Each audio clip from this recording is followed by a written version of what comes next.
Hello everyone, welcome to today's show. Today we are diving into clean energy, the 30 kilowatt solar system. What kind of chances can this system bring to our lives? First, let's explore its applications in households. By installing solar panels on your roof, you can provide clean, renewable energy for various applications in your home, such as lights, refrigerator, TV, air conditioner, etc.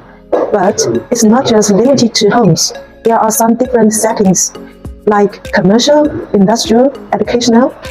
In commercial spaces, these solar panels can power everything from computers and servers to kitchen appliances in a small restaurant. In industrial settings, imagine the impact on small to medium-sized machinery, lighting up warehouses and contributing to a clean environment. Educational institutions and healthcare facilities can benefit too, powering classrooms, medical equipment, and contributing to a sustainable future. Even in agricultural, solar system can drive irrigation systems and greenhouse equipment.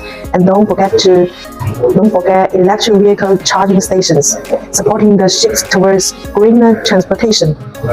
The possibilities are vast, and the future is bright. Join us in embracing the 30 kilowatt solar system as we pave the way towards a cleaner, more sustainable tomorrow. Bye.